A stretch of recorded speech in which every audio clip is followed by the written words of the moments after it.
रक्षा करो भगवान, रक्षा करो भगवान। साईं कृपा करो भगवान, साईं कृपा करो भगवान। दया करो, दया करो भगवान। साईं पतित पावन नाम, साईं पतित पावन नाम। दीन दयालु परम कृपालु, दीन दयालु परम कृपालु। रक्षा करो भगवान, रक्षा करो भगवान। साईं कृपा करो भगवान, साईं कृपा करो भगवान। भगवान भगवान पतित पावन नाम।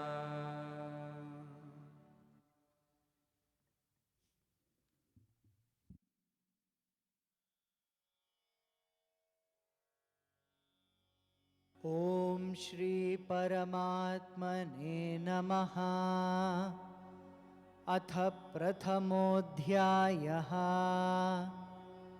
अर्जुन विषादयोगः।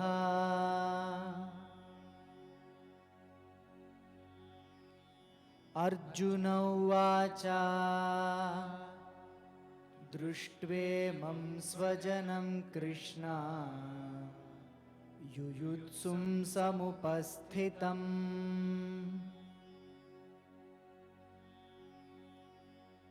सीदन्ति मम गात्राणि मुखं च परिशुष्यति वेपथुश्च शरीरे मे रोमहर्षश्च जायते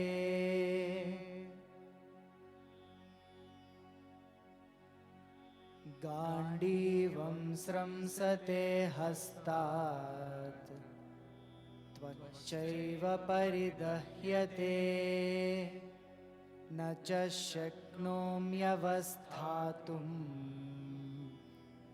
भ्रमतीव च मे मनः।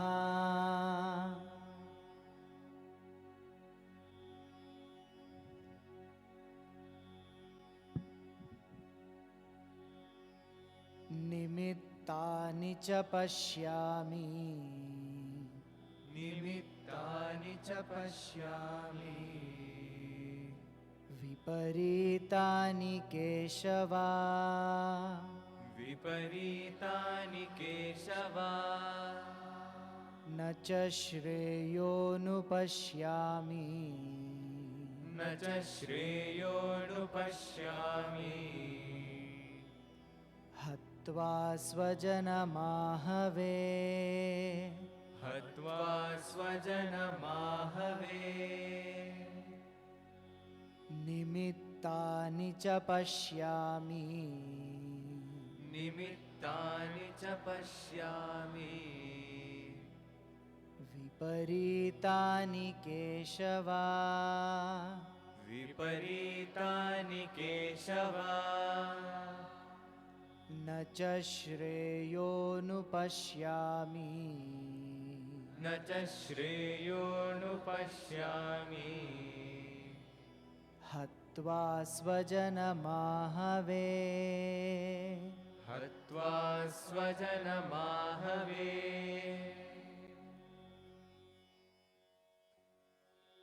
निमित्तानि causes च also pashyami I see viparitani just the opposite Keshava O Shri Krishna killer of the demon Keshi na nor cha also Shreyaha good anupashyami I foresee Hatva by killing Swajanam own people, ahave, in the fight. Unable to practice detachment, Arjuna is not able to see what is the main outcome of the war, but instead is only limiting his vision to the death of his kinsmen. Without detachment, we always fail to follow what our Viveka says, which would be for the highest good of all.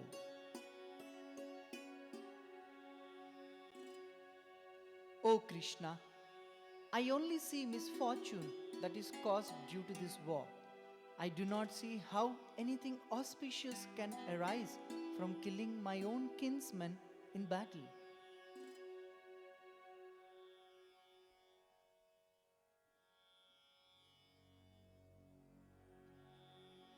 न काङ्क्षे विजयं कृष्ण न काङ्क्षे विजयं कृष्ण न च राज्यं सुखानि च न च राज्यं सुखानि च किं नो राज्येन गोविन्द किं नो राज्येन गोविन्द किं भोगैर्जीवितेन वा किं भोगैर्जीवितेन वा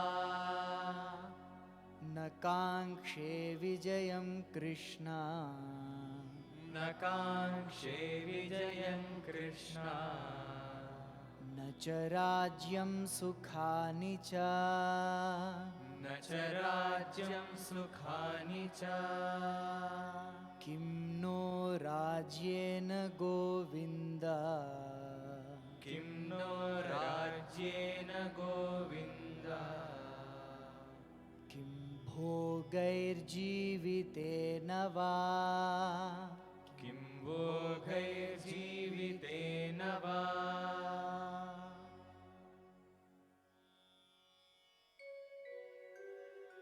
न nor कांक्षे do I desire vijayam, victory, Krishna, O Krishna, na nor cha as well, rajyam, kingdom, sukhani, happiness, cha as well, kim, what use, nah, to us, rajyena is the kingdom, Govinda, O Krishna, kim, what use, bhogaihi, pleasures, jivitena, life, va, either.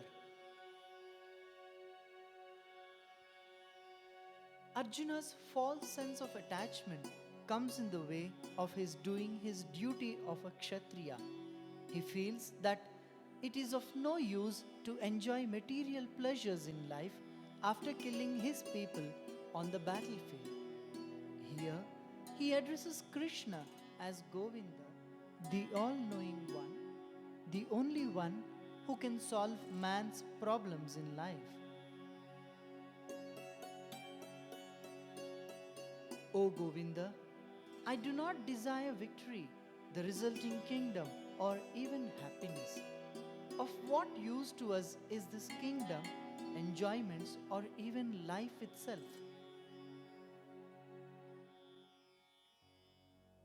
Nimittani cha pashyami viparitani Keshava na cha shreyonupashyami hatva svajanamahave.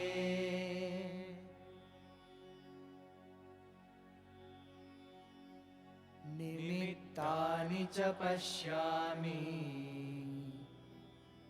viparitani Keshava na cha shreyonupashyami hatva svajanamahave.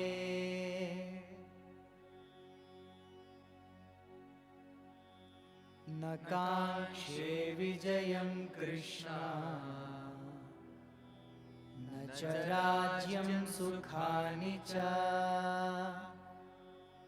किं no राज्येन Govind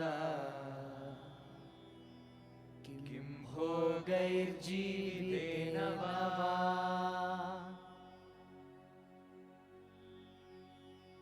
न काङ्क्षे विजयं कृष्ण न च राज्यं सुखानि च किं no राज्येन Govind किं भोगैर्जीवितेन वा.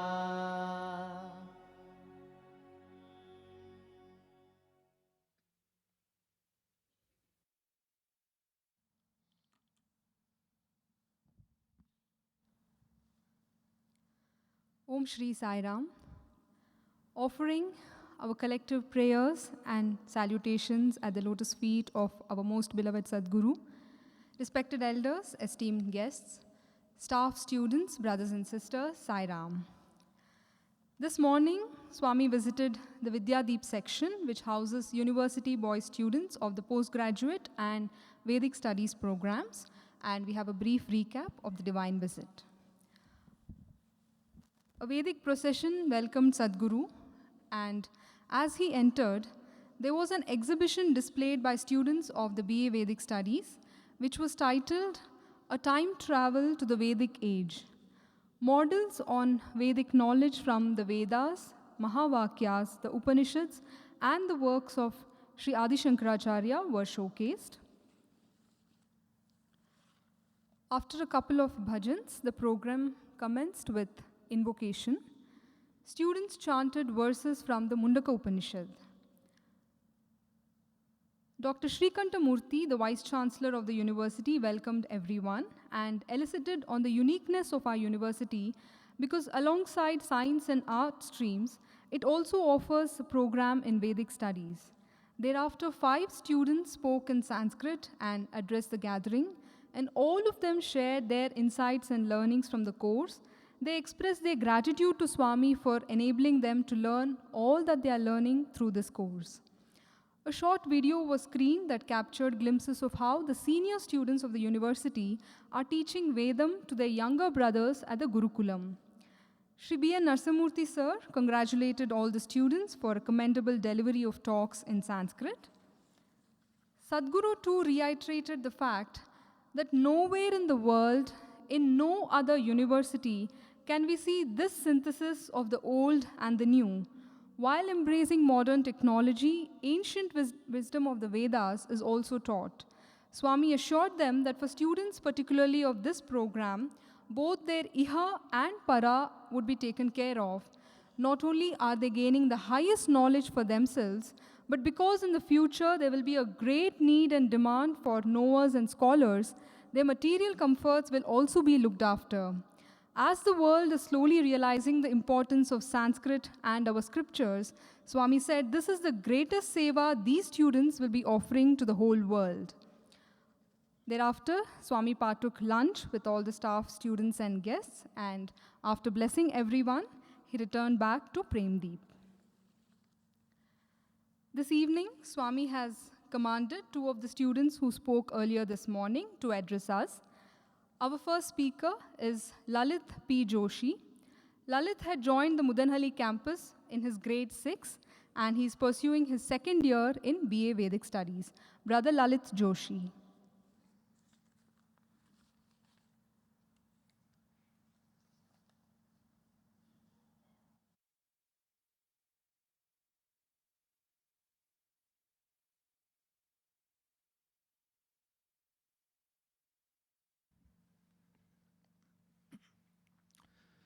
गुरुरेव गतिः गुरुमेव भजे गुरुणैव सहास्मि नमो गुरवे न गुरोः परमं शिशुरस्मि गुरोः मतिरस्ति गुरौ मम पाहि गुरो.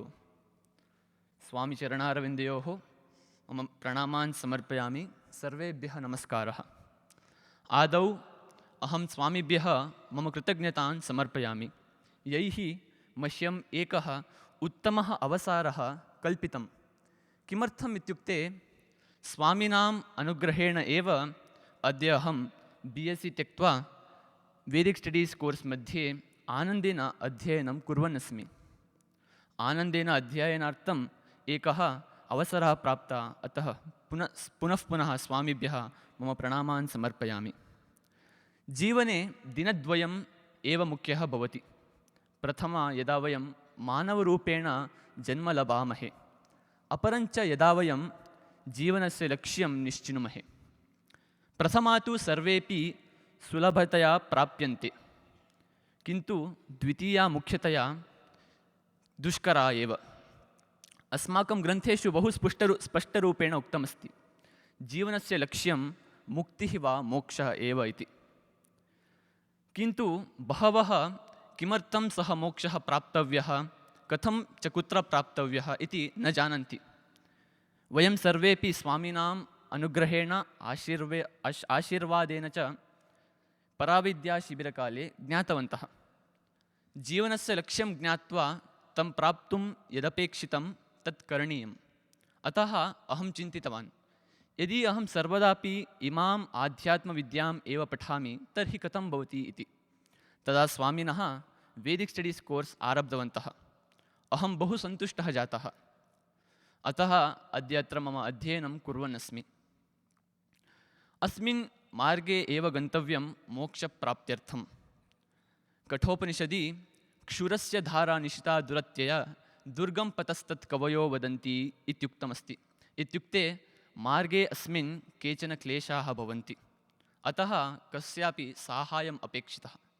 वेदिक् स्टडीस् कोर्स् एव अस्मिन् मार्गे गन्तुं साहाय्यं करोति। कथम् इति चेत् वयं सर्वदा अपि भगवद्गीतादिग्रन्थम् एव पठामः। अनेन पठनेन किं भवति इत्युक्ते अस्माकं मनसि विचाराः दृढाः भवन्ति, अस्मिन् मार्गे एव गन्तव्यम् इत्यपि दृढाः भवति। पुनः पुनः इदमेव सत्यं श्रुत्वा पठित्वा अस्मिन् मार्गे गन्तुं प्रेरणा आयाति। मनश्चञ्चल इति सर्वेपि जानन्ति, किन्तु किं करणीयम् इति भगवद्गीतायां यदा अर्जुनः कृष्णम् इदमेव पृच्छति, तदा भगवान् श्रीकृष्णः वदति, अभ्यासेन तु कौन्तेय वैराग्येण च गृह्यते इति। इत्युक्ते अभ्यासेन च वैराग्येण च एव अस्माकं मनः निश्चलः भवति। एवं च अस्माकं विभागे ये आचार्याः सन्ति ते अपि उत्तमः पाठकाः, उत्तमः ज्ञानवन्तश्च। तेभ्यः अपि प्रेरणाः प्राप्यन्ते। वेदिक् स्टडीस् इत्युक्ते बहु सुन्दरं कोर्स्। किमर्थम् इत्युक्ते मैथ्स्, सैन्स् इत्यादीनाम् इत्युक्ते विज्ञानगणितादीनां केवलं लौकिक आधारान् एव प्राप्तुं शक्यते, किन्तु जीवनस्य परमपुरुषार्थं प्राप्तुम् अस्य कस्यापि उपयोग्य न भवति। यतोहि वयं यत् पठन्तः स्मः तेन न केवलं जीवनस्य आधारान् प्राप्यते, किन्तु जीवनस्य परमपुरुषार्थं तथा च मोक्षस्य द्वारमपि उद्घाटयति। मृत्योः भयमपि न भवति। अतः अस्मिन् कोर्स् मध्ये पठितुं भगवतः स्वामिनाः अनुग्रहः च पुण्यः भवेत्। यथोक्तं सा विद्या या विमुक्तये, यया विद्या मुक्तिः प्राप्यते सा एव विद्या यत् वयं पठन्तः स्मः। अस्मिन् कोर्स् मध्ये पठितुम् अस्मभ्यम् एकः अवसरः प्राप्तः, यस्य सदुपयोगं कुर्मः। अध्ययनानन्तरं किं भवति इति चेत् स्वामिनः सङ्कल्पः अस्ति, सकलजगतः मानवाः इमाम् आध्यात्मविद्यां तथा च अद्वैतवेदान्तं च जानीयुः इति। अतः स्वामिनः अस्मान् यत्र प्रेषयन्ति तत्र गत्वा इमाम् आध्यात्मविद्यां तथा च अद्वैतवेदान्तं च पाठयामः, प्रसारयामश्च। यथा नद्यस्यन्दमाना समुद्रे स्थं गच्छति नामरूपे विहाय, तथा विद्वान् नामरूपाद्विमुक्तः परात्परं पुरुषमुपैति दिव्यम् इति मुण्डकश्रुत्यानुसारेण आध्यात्मविद्यां स्वामिनां मार्गदर्शनानुसारेण प्रचारयामः। तथैव अस्माकं जीवनस्य परमलक्ष्यं यतमानाः भवेमः। एवं च यदधीयमानं यच्च द्वेष्यते तत्सर्वमपि स्वामिचरणारविन्दयोः सश्रद्धा समर्प्य वचोविन्यासात् विरामि। विदितान मया विशदैककला न च किञ्चन काञ्चनमस्ति गुरो, द्रुतमेव विदेहि कृपां सहजां भवशङ्करदेशिक मे शरणं मधुसूदनदेशिक मे शरणं। धन्यवादः।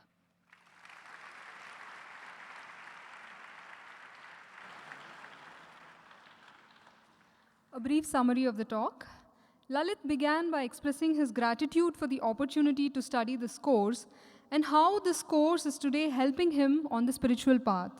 He now understands what is the purpose of life and also how one can attain liberation.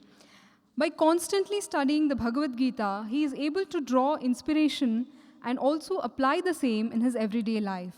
Lalit concluded that, as per Swami's command, he would spread the message of Advaita Vedanta around the world. Our next speaker is Harshit K. Rao. He too joined our institution in his grade 8 and is currently in the second year BA Vedic Studies program. Brother Harshit.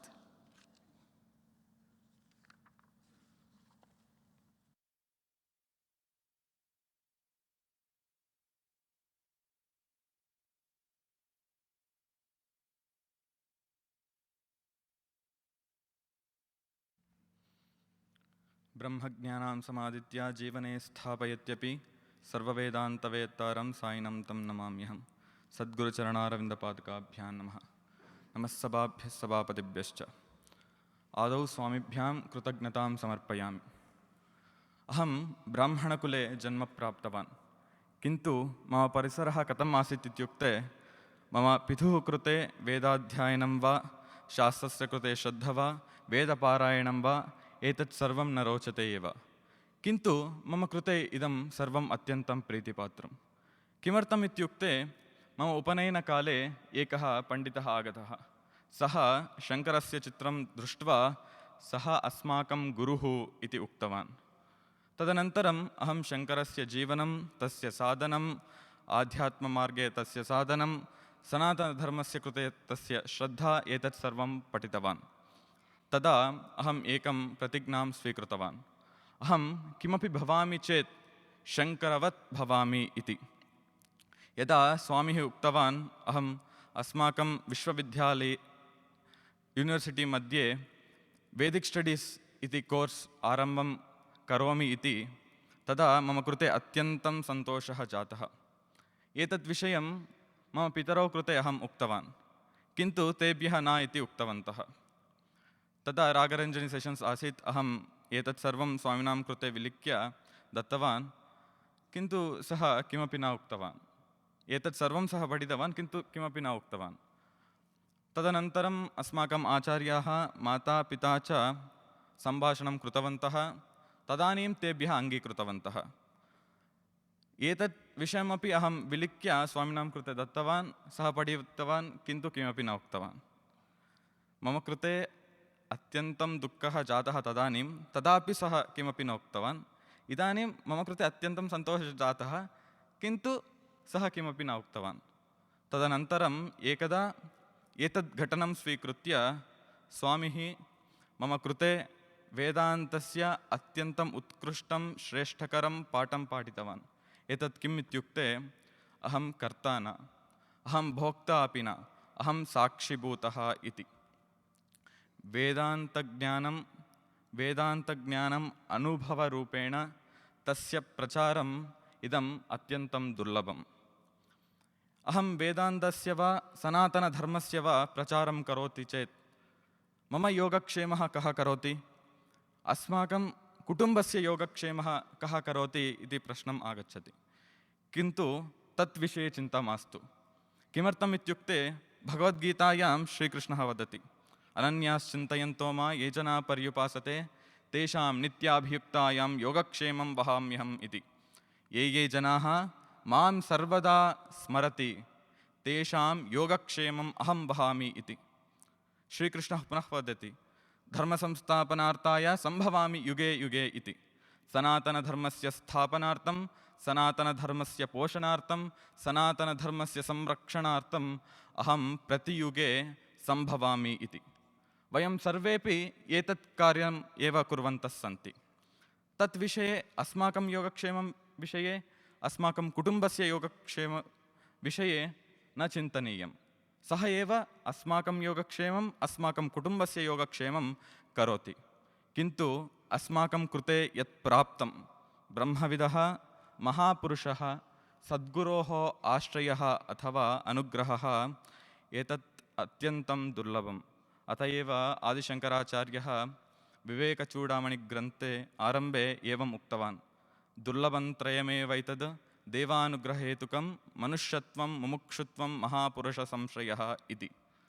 मनुष्यत्वं नाम मनुष्यजन्म, मुमुक्षुत्वं नाम मोक्ष इच्छा, महापुरुषसंश्रयः महात्मानां दैवसम्भूतानां संश्रयः अथवा आशीर्वादः। इदं पदार्थत्रयम् अत्यन्तं दुर्लभम्। इदं पदार्थत्रयं भगवतः कृपाम् अनेकजन्मकृतसुकृतपरिपाकञ्च विना नैव लभ्यते।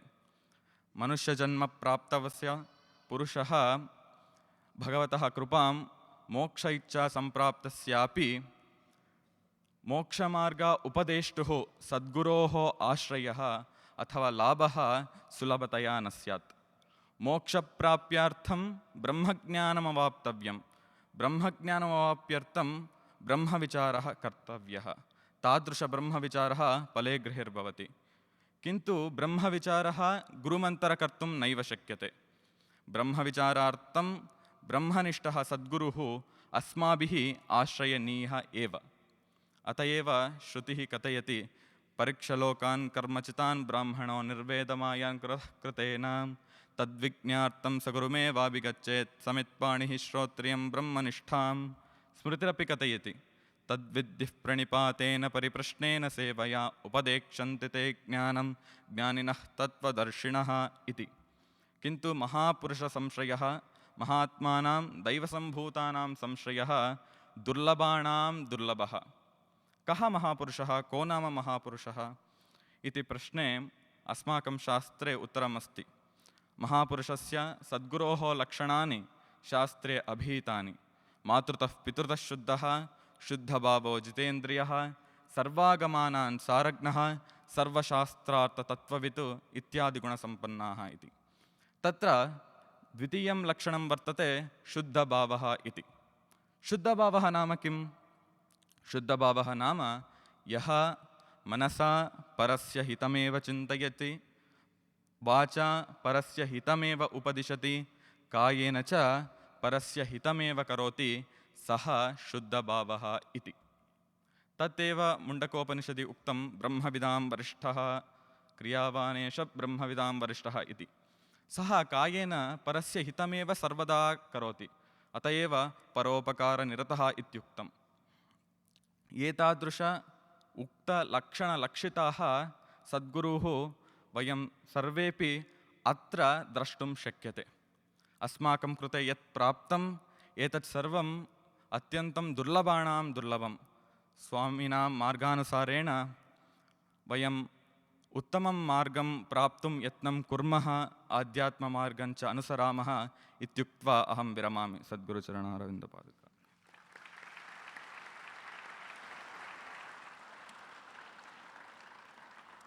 Harshit began by sharing as to how, though he was born as a Brahmin in a Brahmin family, his family did not have any knowledge or exposure to the Vedas. It was during his Upanayanam that he saw a picture of Shankaracharya, and Harshit was so inspired that he decided then to follow the path of Shankara. His family, though, was not so much in favor of this, but as per the divine will and as the events unrolled, he is doing today what his heart desires. So Harshit shared that when one follows Swami's command, Swami will take care of everything.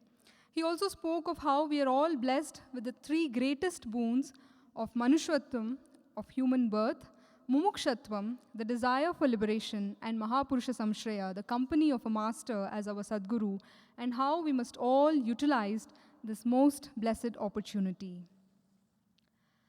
As we are all aware that with the onset of the COVID pandemic, even as it posed a threat to students' education, the Sri Satya Sai Lok Seva Gurukulam online classes program was launched as early as May 2020 under the divine guidance of our Sadguru.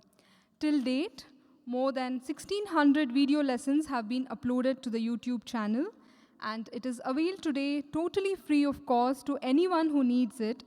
It has today more than 24,000 subscribers and has generated more than 24 lakh views so far. This has been possible with the support, dedication, and commitment of the tech support team, the volunteers, and most importantly, the teachers. This evening, we are pleased to share that yet another milestone has been reached.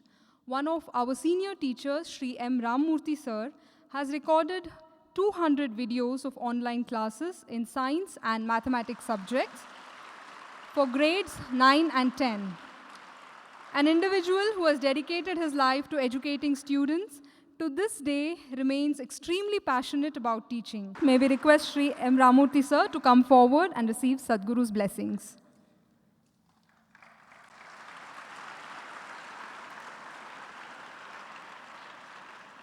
Since 1973, he has been serving as a science and mathematics teacher at the Lok Seva High School here at Mudenhalli. After retiring as headmaster, as Swami says, he was retired and served at the Bijapur campus too for 3 years. Sir also serves as trustee of the Prashanti Balamandira Trust.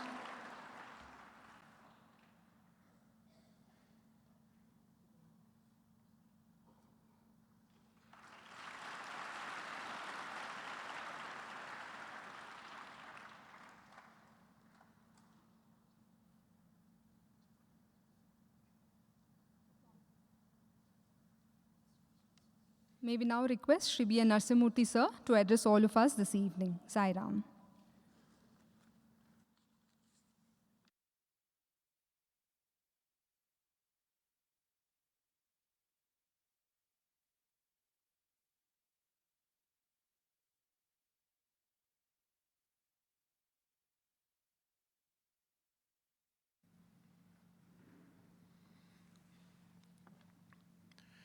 Offering our loving pranams at the feet of Sadhguru Sri Madhusudan Sai.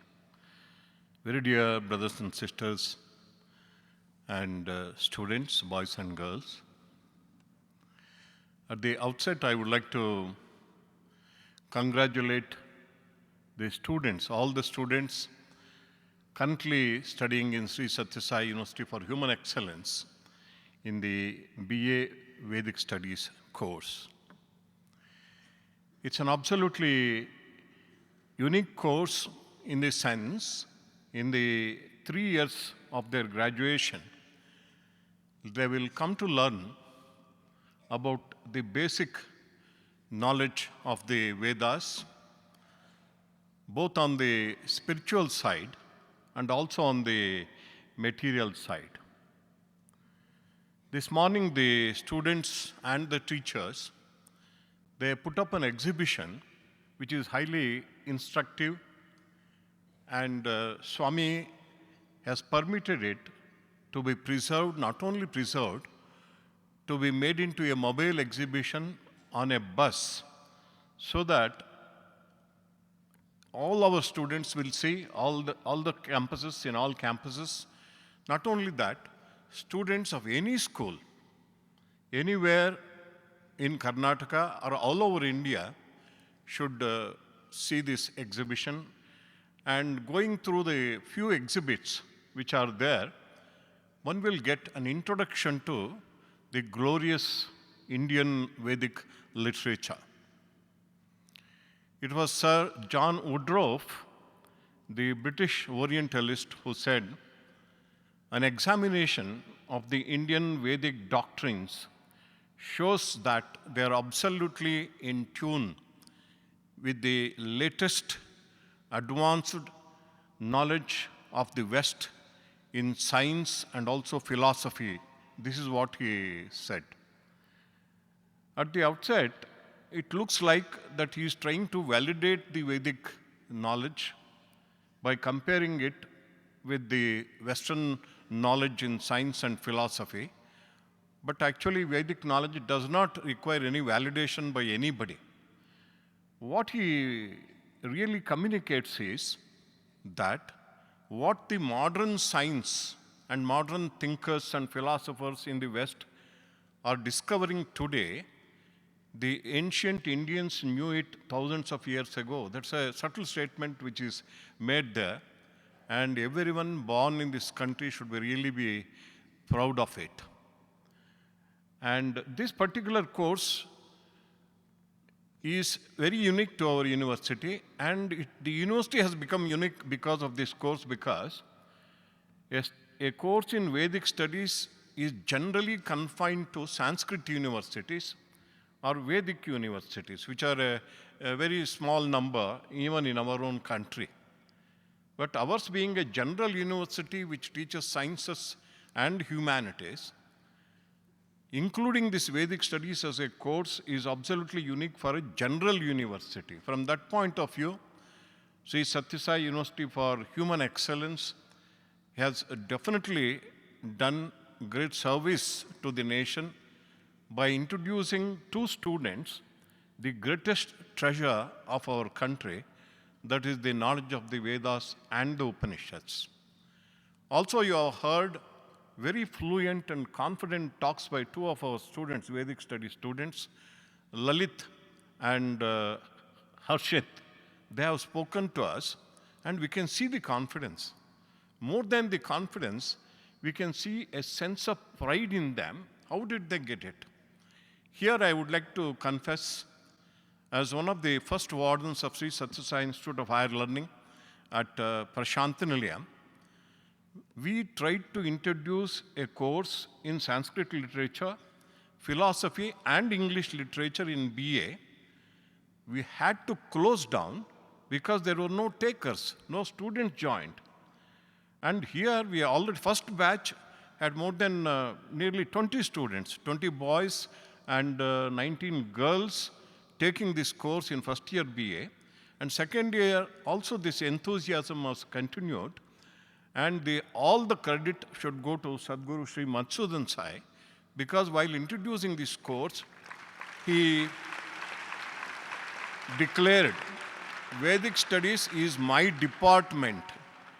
See, there are many departments in the university: physics, chemistry, biosciences, mathematics, economics. But this is my department, and this is my subject, he said. That inspired the students. The kind of love that students have for Sadhguru Sri Madhusudan Sai was definitely responsible for this big number joining this course. And this morning, Sadhguru assured them, your employment is guaranteed. Why there are no takers for such courses in other universities is, generally students think of how much money it will fetch. Will it help me to lead my life comfortably? Can I earn big money? That's what generally students think. That's why parents also, they encourage their children, boys and girls, either you study engineering or medical only. Whether they are interested or not, they are pushed into these courses. That is why this morning Sadhguru assured them, your employment is guaranteed to you. And in fact, Swami repeated the words from the Bhagavad Gita, Yoga Kshemam Vahamyaham.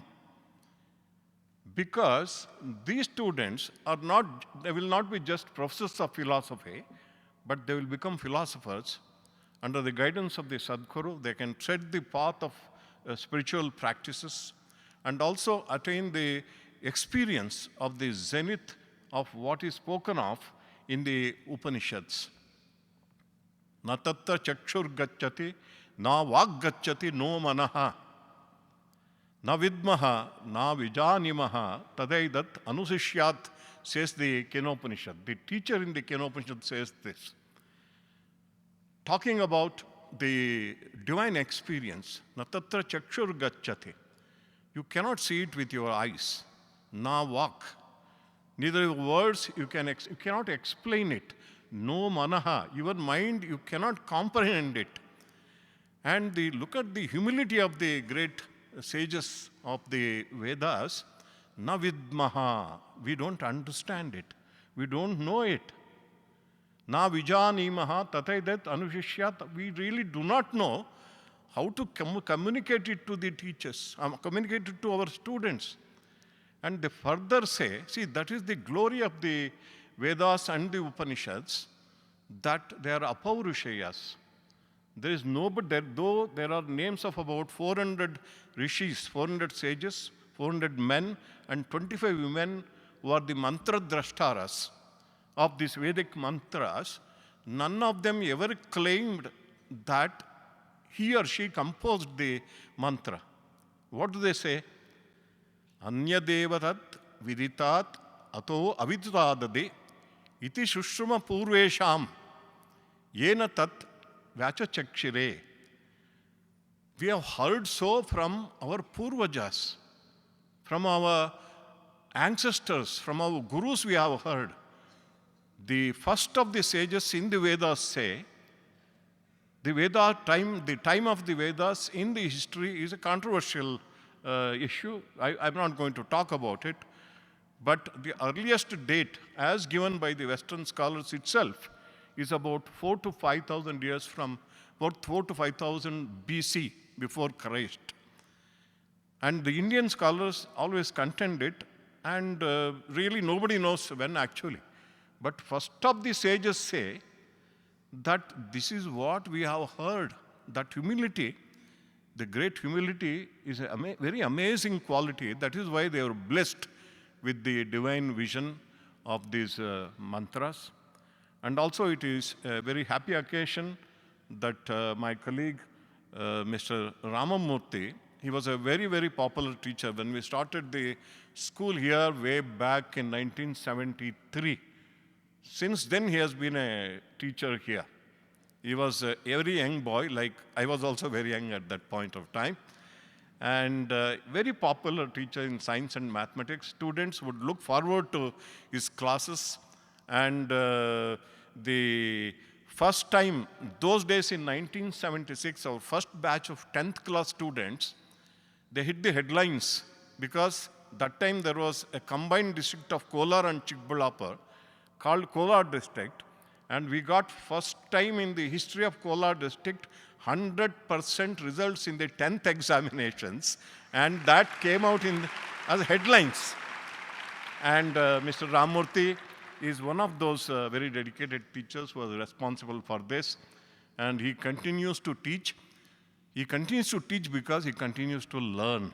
See, that is the quality of a teacher. Unless you learn, you cannot teach. Each and every day you have to keep learning, not only from books, by observing the surroundings, nature, people, you keep learning. And then you can teach. I congratulate Ramamurthy once again. And also the team who are dedicated to this platform of our online classes under the guidance of Sadhguru Sri Madhusudan Sai, they have been doing a tremendous job. First thing Sadhguru announced on that day, because the COVID hit our country in March 2020, within a month almost, we were ready with the online classes. Sadhguru came out with this idea of the online classes. This platform was formed, and it is led by Mr. Sai Prasad, a very dedicated person, assisted by a very able team of on the technical side, and also many teachers, many of our teachers, men and women, 1,600 video lessons, all of them put on YouTube, completely free of cost. Anybody from anywhere can access them. And there are 24,000 subscribers. That speaks of the popularity of this platform. Because we have about 4,000 students in our institutions. It is not possible to admit every boy, every girl into our institutions, but this is an open platform. Already 24,000 subscribers are there, and it has generated 24 lakh views, and it is all due to the dedication of this team. I congratulate the team, the online classes platform team, ably led by Sai Prasad, and the technical team, and also the academic team. With these words, I conclude and pray to Sadhguru Sri Madhusudan Sai for his message on this wonderful, happy evening. Thank you very much. Sai Ram to you.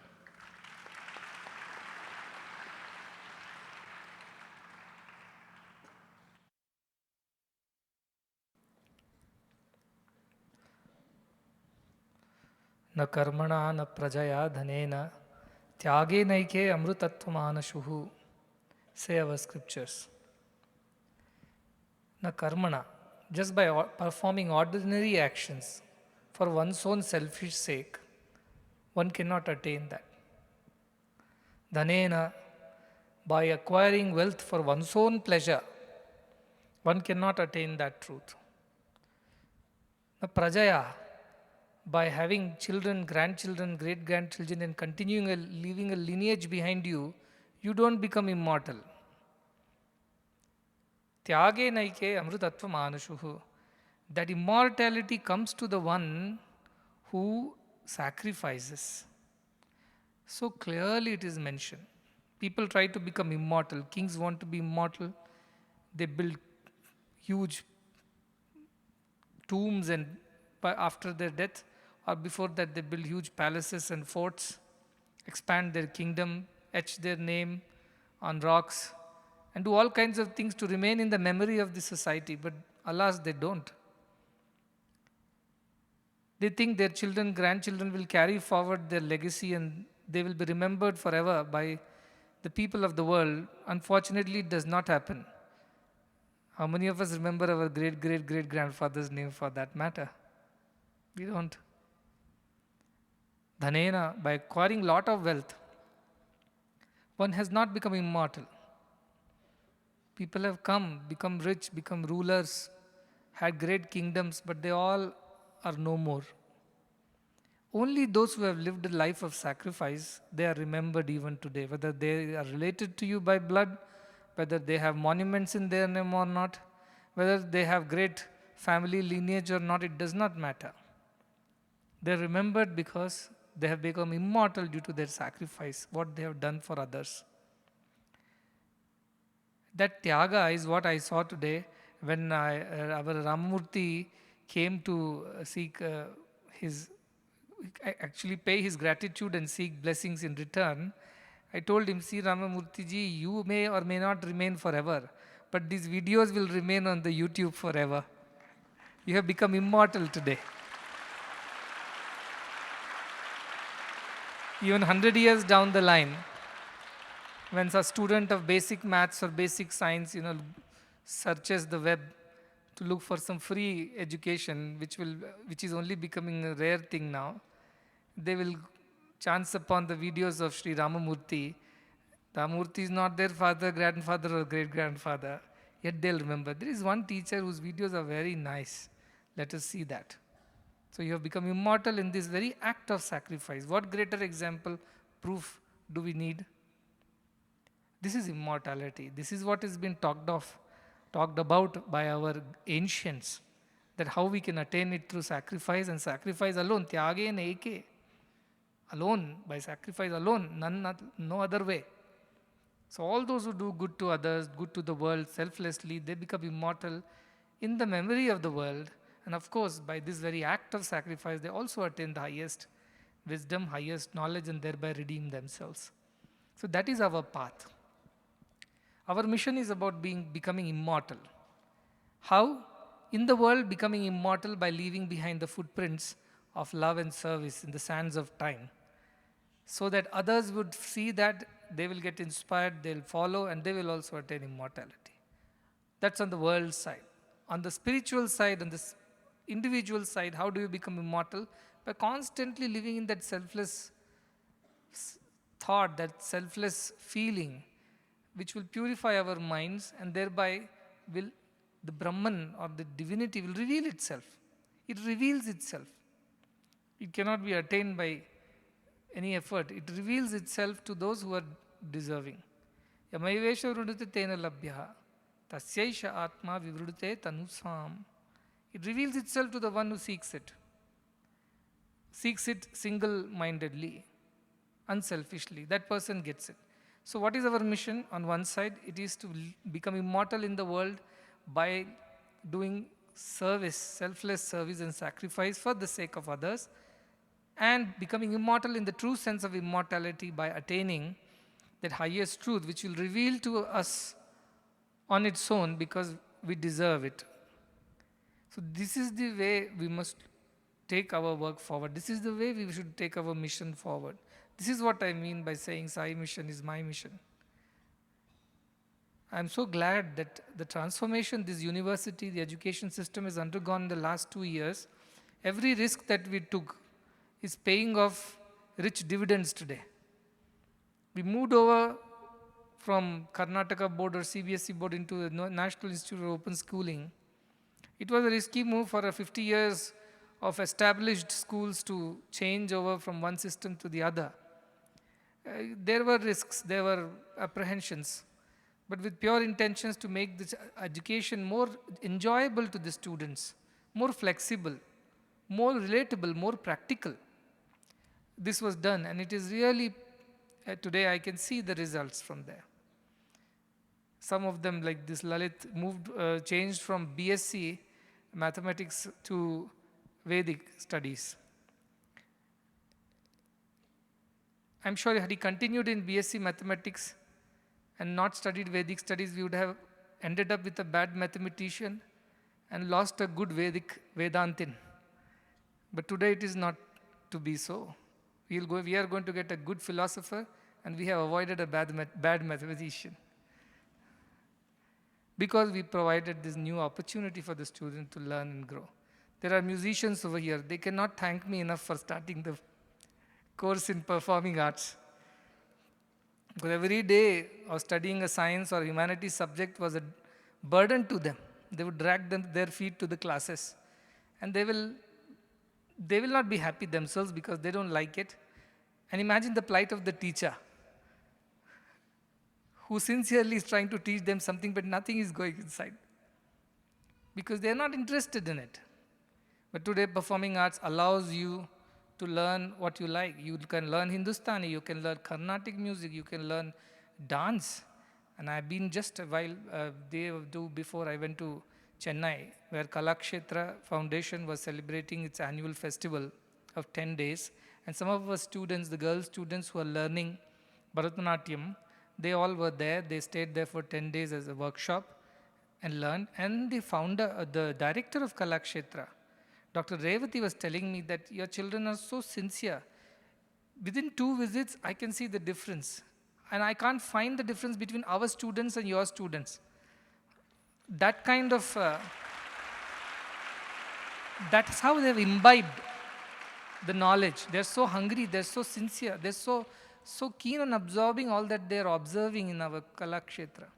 And Kalakshetra is a very tough institution. They were telling me for first 4 years in their program of diploma in dance, they don't even allow one to climb the stage. After 4 years, the examinations happen. And then if you get more than 60 marks, then they allow you to do post-diploma. And that is when you are first time allowed to do a stage performance with their productions. And she told the highest marks people get after 4 years is 61 or 62, not 99, 98. That strict they keep it to keep the standards very high. And our children went there last few months ago, they went, and now again they went, and they understood, they learnt a lot, and I was very glad that such a foundation, such an important institution under the Ministry of Culture is associated with us and teaching this to our children. This is what I think education should provide every child, an opportunity to blossom. Blossom in the field of one's choice, of one's passion. A field where the child never feels burdened. Every day is a joyful day. Wakes up with a winged heart, with a spring in the step, that I'm going to the class today, I will learn something new. Because he likes it, she likes it, it makes it a happy affair between the teacher and the students. The teacher is happy to teach an interested student. The student is happy to learn from a wise teacher. And true learning and teaching happens then. And this is what we wanted to bring into the university, provide as many opportunities as possible for the children to learn.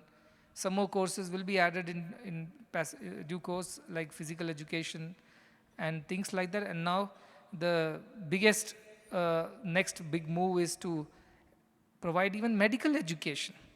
Medical education has become such a rare commodity, such an expensive affair in India especially, very elitist affair. It's only for either the rich who can afford to pay huge fee and afford to have a good training by paying lots of money for coaching classes and things like that.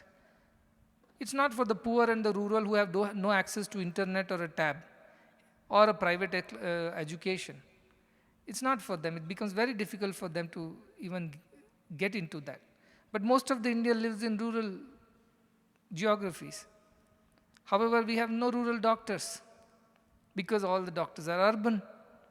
And urban doctors are not going to go to rural areas to serve. That's not why they have got themselves educated.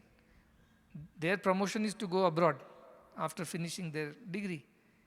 So who would serve the rural geography? Who will serve where there is real need? Nobody is there. Governments are finding it difficult to recruit doctors for rural service. MBBS programs under government schemes have mandated rural service, but most of the children quit and go for post-graduation, and private education where there is bonds, they just pay off some bit of money and they move on. But they don't want to go to the rural area and serve. How do we cater to that need is the question.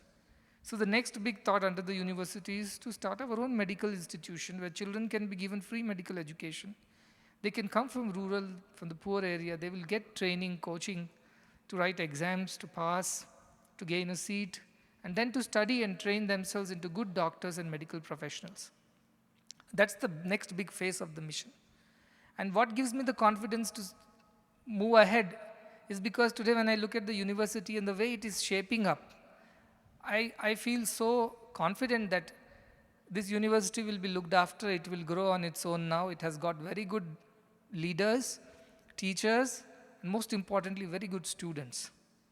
And these students will take care of the university. Our younger children of Vedic studies were showing me a video that they were going to different campuses and different schools and teaching them Bhagavad Gita and whatever they are learning. And children enjoy their classes because they can relate to them. You see, the age gap is very less. So they can ask questions freely and they can argue, debate, they can have any discussion. That is the future. That's why we started these universities, because we can find our teachers in our university who will go and teach the students in the younger classes, smaller classes. And see, that is going on very well and that is forming itself in a nice way.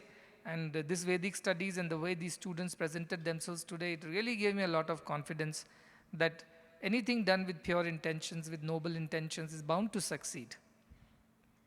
And that is what is happening. And so it is applicable for all other courses that are coming out very well for a very new university. So many collaborations, so much of good work happening is truly possible because of the dedication of so many people and so many devotees who supported and started this university. It was a big step at that point in time, fraught with several difficulties and obstacles and challenges.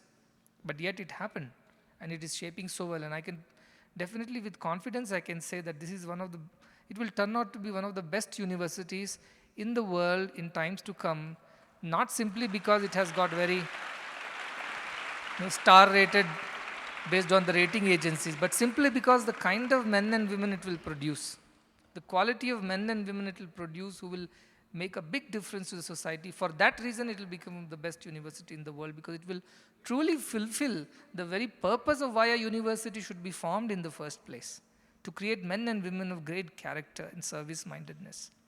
That is what this university is going to provide the world, because most of the universities are producing selfish youngsters who are only for themselves, competitive, jealous, ambitious, selfish. Very few amongst them do any good to anybody else. And this is the university where everybody wants to do good. That is why this university is going to be one of the best universities. Our country had Nalanda, Takshashila, Vikramshila. Students from around the world came, as far as Japan and as on the east and as far as Greece on the west. They came, and thousands of them came. Hundreds of teachers, hundreds of subjects which they were studying. But today it is not happening. And all that education was free, mind you. Nobody was paying for that. It was the responsibility of the institution under the patronage of the kings and various other supporters. Universities were free in India. Nalanda was running free, including accommodation and including food. Everything was free. That is the call that India took. So when people ask me why this free education, I said because that is what we were always doing that. In the recent times we have not been doing, but we were always standing for free education, free health care. We never charged anybody. Our doctors, our Vaidyas never charged a rupee to anybody. For everybody, health care was basic right to be provided by the state. Education was basic fundamental right. And everywhere there were annakshetras, every temple served food. Nobody slept hungry in this country. Even if you are a traveler with no hotels and restaurants and shelters on the way, you could just knock and get into anybody's house, have your food, rest on their porch and continue your journey. You need not know, invite or inform anybody. If nothing else, go to a temple, you will be served food. Without being asked who you are, why you have come here. Today temples charge, the prasadam in temples is quite expensive. We had annakshetras everywhere, we had vaidyalayas everywhere, vaidyas were available, education was free to everybody. Look at the glorious past of this country and what we have made out of it in just a couple of hundreds of years. We've ruined its glory, and that is why this country is going through what it's going through. It's produced selfish men and women who care for nothing other than themselves. Tyage nahi ke amrutatva manusha, the ideals of the Upanishads have been thrown away. That is why this country is still struggling, limping, crawling to succeed. If it has to be changed, more of these universities have to be established. Nobody will do it. Don't wait for somebody else to come and do it. It's us. It's us alone. It's we who have to do it. So I look forward to our students really growing well, extremely brilliant in their academic understanding of subjects, extremely knowledgeable, skilled, at the same time service-minded, sacrificing, always thinking of what good they can do for others. That's the only way we can redeem this country. There is no other way. Nanya panthayana vidyate. I am sure there is no other way. And that is what we are doing on the university side. Now hundreds of children are getting benefited out of it. And now we are stepping into the medical education. Again, a lot of people came and told me, are you sure what you are getting into? Do you know what it is? I have done all my studies. I have done all my research. How big it is. If what we have done is X, getting into medical education and providing it free is 10X. And I'm aware of it. I know what responsibility, in a way, what you people call as what kind of challenges that it would bring. I'm completely aware of it. But I know if I don't do it, nobody will do it. If we don't do it here, nobody will do it anywhere else. I'm clear about it. That's why whatever it takes, we have to make it happen. Today being a satsang day, and I think people are watching from around the world. If not today, when they wake up, tomorrow they will watch. To all of them, I want to tell them, it's because of you all that this university came into existence. It's because of you all when hundreds of students are studying, eating, living, and in a way enjoying what they're learning here. It's because of all of you. You have made it happen as an education institution, as a university, one and the only of its kind in the world. And the next thing that we all have to make it collectively happen is one and only of its kind of a medical education institution where medical education is provided completely free of cost residentially, not just coming and going day scholar, even residential facilities completely free of cost. Every patient is treated free of cost. It's going to be the world's first and perhaps, unfortunately, the only institution which would do this. So I look forward to building that edifice of sacrifice, that temple of healing together, so that we leave behind footprints in the sands of time for others to follow. And in this act of doing good to others, we shall attain immortality. This is my wish, this is my earnest passion, this is the dream, this is the future. And I am confident that with all of us, it is possible, it will happen. A year down the line, we would have built our first medical university under the Sri Sathya Sai University for Human Excellence Medical College, which would give education free of cost to the young boys and girls, especially from the rural and deprived sections, disadvantaged sections of the society. And they, being inspired young doctors, nurses, paramedical professionals will go out into the rural geographies and serve those whom nobody serves, the faceless, the nameless, the voiceless poor. Our children will go and serve them. Am I right in my thinking? You should say it so loud, it should ring till the end of the universe. Am I right in thinking that this will happen?